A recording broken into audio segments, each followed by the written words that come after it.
Hey everybody, Chris here from It's Mead Made, and today is all about the DIY. We are going to be making our own weathering pigments. And as an added bonus just for you, we're going to remove any pent-up frustration you may have because we get to hit stuff with a hammer. Yeah.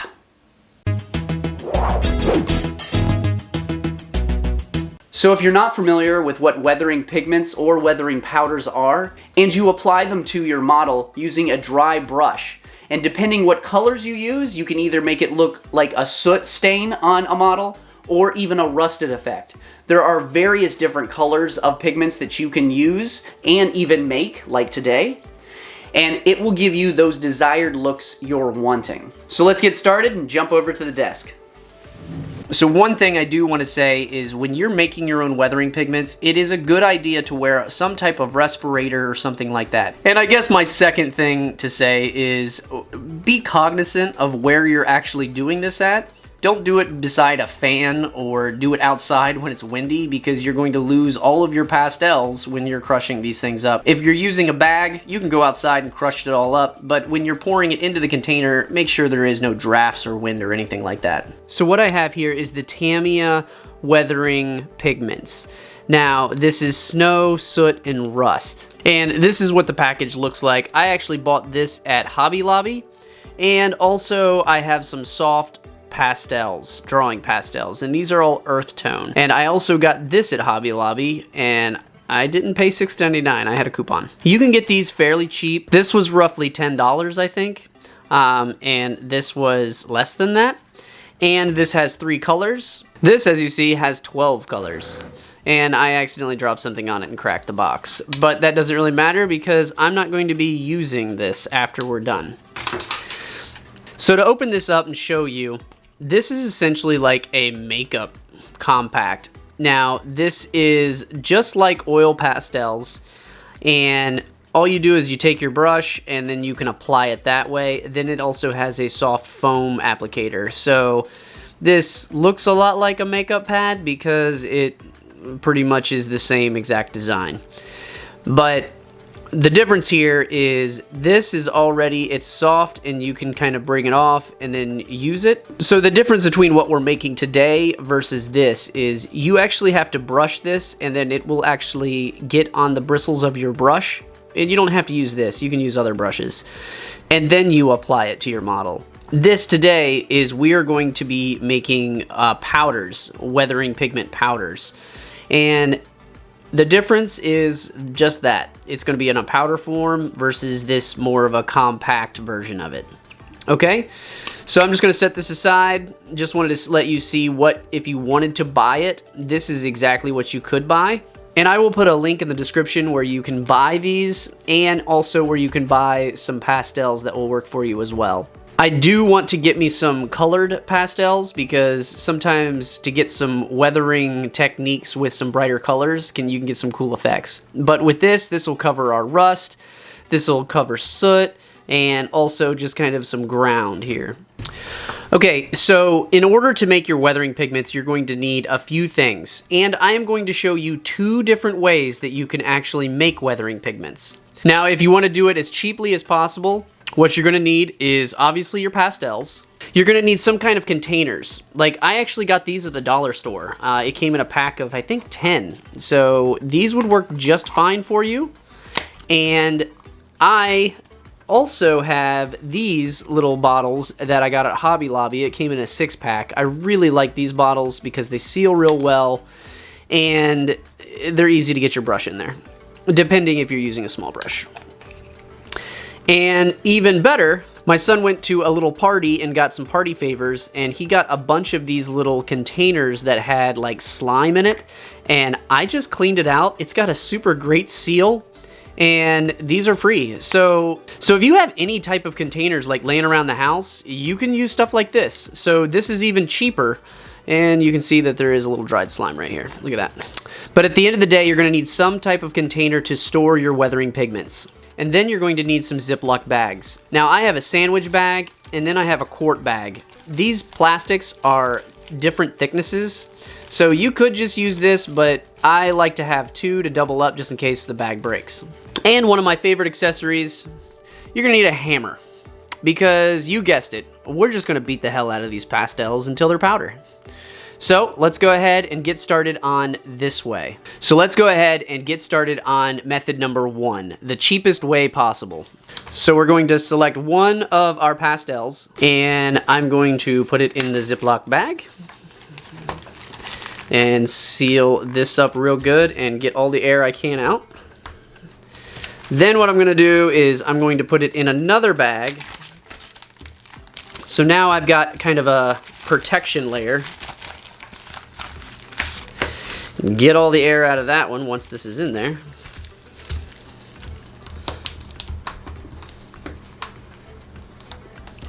And now we take our trusty hammer, and honestly, all we're gonna do is start hitting this thing.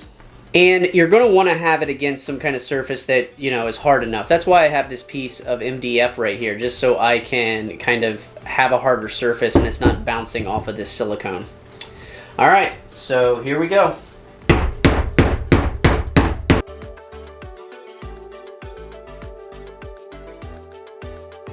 So once you get it kind of flat like that, it's good to kind of shake it out like that and then start going again.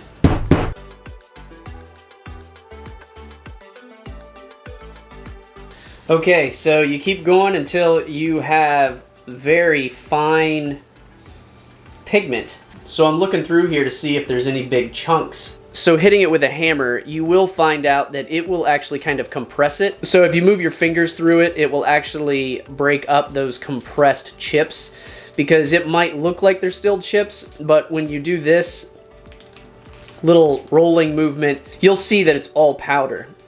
So then you can actually just spread it out again,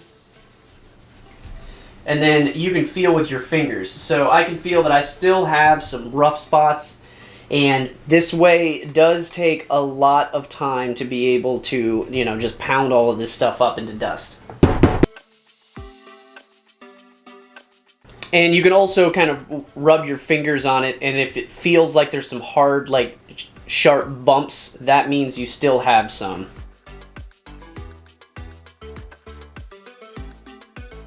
Alright, so I did get this as good as I can get it with the hammer, but I could keep going for another hour and keep pounding it and try to get every little tiny bit, but for the most part I think we're good. Going through this process, you will lose some of the actual pastel. As you can see that this is all foggy, I'm not going to be able to get all of this out of here, but you still get a really good amount out of one pastel. So I'm going to go ahead and take this out, and as you can see, I did poke holes in that plastic bag, and that is why I double up. So you can see that there's a little bit in here in the corner. It's just a safety precaution, and actually to save you a huge mess all over your area. Alright, so I'm going to take one of my containers I've got here, and this is what I do. I leave it in the bag, and I am just going to take my X-Acto knife and slice that corner off. Once I have this sliced, I'm going to take my container and kind of just fold this hole in there, and then just kind of start shaking this powder to go through, and try not to spill it everywhere. Alright, and I totally spilled some, but this is the beauty of it. This is why I did it on a board. I can just wipe it in there. And this is the beauty of the pastels. Imagine this on your model. Like, there's a nice little shade. So if you see in here, there is some clumps, but if I take my X-Acto knife and I just touch them, they actually break up really well. So you might get a little bit of clumps just because you've got compressed. They are, you know, pounded down into a pigment, but you can just kind of do this to help you out. But for the most part, you can see that we have it really well done. There are some chunks in there, but this would just take a long time, and you can keep doing and going at it. But if you're making a lot of these, like say all 12 of them, your arm's going to get sore. But so all I got to do now, and there we go. So now I have a really nice dark gray weathering pigment. And the second way we're going to be doing these is I'm going to be using a mortar and pestle. And this is all stainless steel, and you just can grind up everything you need with it as well. I got this for, I think, under 10 bucks on Amazon, but like I said, I'm going to put a link to everything I use in this in the description. I'm going to go ahead and take this orange, because this is going to be a great one for rust, and I'm just going to break it up in a few pieces there. And all you do with this is it's kind of a stab and roll.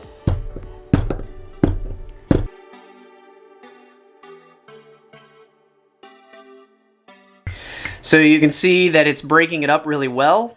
And the one great thing about this, what I bought, it actually came with this little seal. So I can actually, to make sure nothing flies out, I can go ahead and just put this on there like that. And now I can just kind of go to town.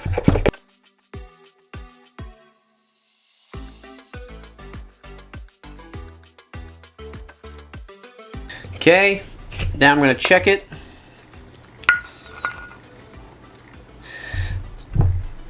So I still have some big chunks here, and I'm just going to roll it out here.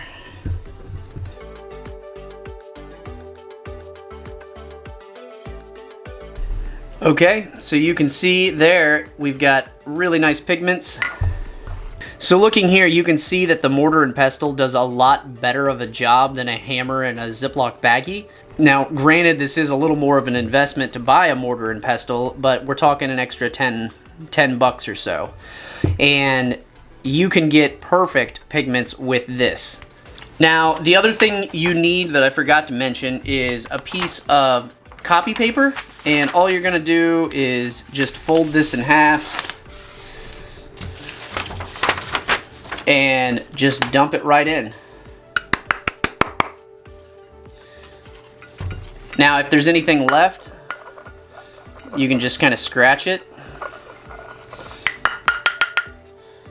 And then you can also take a dry brush to clean it out. So there's even more.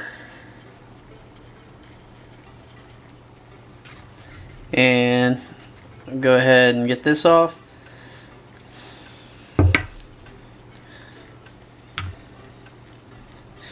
And open this up.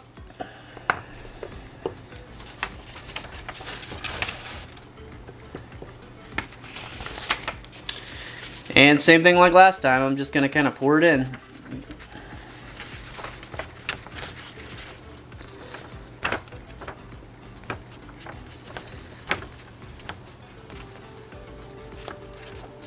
So you can see in there, it is very fine. And if we compare it to the other one, if you can see, there's a lot more little pieces in there. I'm hoping you can see that. But this is super fine, and you do get a better result with the Mortar and Pestle. Let's say I'm doing a project and this like yellowish tan, I really wish it was brighter. I could actually throw in this white, or even half of the white, and make it a brighter tan. If I wanted this brown to be just a little darker, I could add this dark brown to it. So you can actually mix and match, and that is honestly one of my favorite things about making your own weathering pigments. So first, let me just say thank you for sticking to the end of this video, because all the other people that left, they didn't know I had a bonus. That's right. So, the bonus for you is when you're making your own weathering pigments, you don't have to stick to soft pastels. Typically, most people do, but I've seen people use chalk for snow effects. You can also use charcoal to get some really cool soot stains.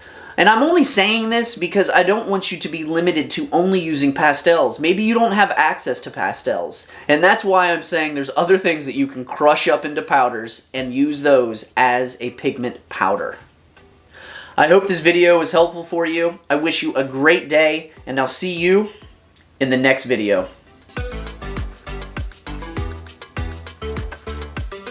You can click it. There's no more bonus tips.